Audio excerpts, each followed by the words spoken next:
दो अंधे लड़के अपनी अपनी कारीगिरी में सफल हो चुके थे। सबसे बड़े वाले ने अंधा होते हुए भी घोड़े को सूंघ कर राजा को एक खराब घोड़ा लेने से बचाया, तो मध्यम वाले ने हीरों को टटोल कर उसे शापित हीरे लेने से बचाया। इसी प्रकार एक दिन राज दरबार में शस्त्र विक्रेता आया और बनिए का तीसरा यानी सबसे छोटा लड़का भी परीक्षा में सफल रहा। उसने भी सिर्फ काम आने वाले बेहतरीन हथियारों को ही राजा के लिए चुना।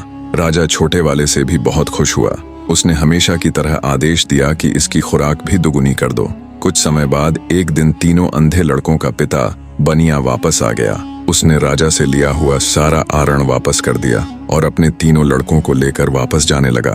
तब राजा बनिए से बोला, तुम इन तीनों लड़कों के बाप हो, तुम्हारा क्या गुण है? राजा की बात सुन बनिया बोला, मैं आदमी की पहचान कर सकता हूँ। उसकी बात सुन राजा बोला, ओह अच्छा, तो फिर बताओ हमारी पहचान क्या है? यह सुन बनिया एक बार तो झिंझका, फिर राजा की आंखों में आंखें डालते हुए बोला, आप नाना बाई की औलाद हैं। कहानी को बीच में रोककर आपको बता दूं कि उस समय समाज में जाति और पेशे के आधार पर ऊंच नीच का बहुत भेदभाव होता था। बनिए ने राजा के पूर्वजों को नानबाई यानी एक रोटी या ब्रेड बनाने वाले के वंशज कहकर यह जताने की कोशिश की कि राजा किसी राजवंश से नहीं बल्कि एक साधारण पृष्ठभूमि से आया है। इसे फिर से कहानी में चलते हैं। आगे बनिया बोला, जब भी मेरे लड़कों ने अपनी अद्वितीय पहचान दिखाते हुए कोई अद्भुत कार्य किया तो आपने उन्हें कोई पुरस्कार न देकर हर बार उनकी खुराक यानी खाना ही बढ़ाया है। इतना सुनते ही राजा के पूरे तन बदन में आग लग गई।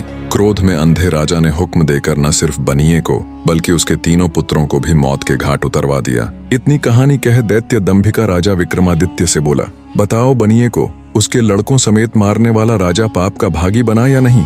राजा विक्रमादित्य बोले, खून का असर भला कभी जा सकता है क्या? बनिए को समझदारी से काम लेना था। अपने कारण वह बेटों समेत मौत की गोद में समा गया। इसमें पाप का भागी राजा नहीं बल्कि वह बनिया ही था। राजा विक्रमादित्य की बात सुन दैत्य दंभिकासुर बोला, तुमने बिल्कुल ठीक कहा।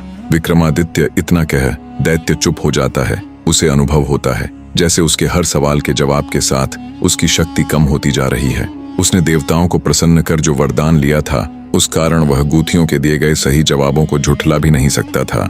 उसके चेहरे पर डर और गहरी सोच देख राजा विक्रमादित्य बोले, क्या हुआ दुष्ट राक्षस, अब किस सोच में पड़ गया? इतना अगर तू पाप करने से पहले सोच लेता तो आज इस दिन की नौबत ही नहीं आती। अपना अगला सवाल पूछ।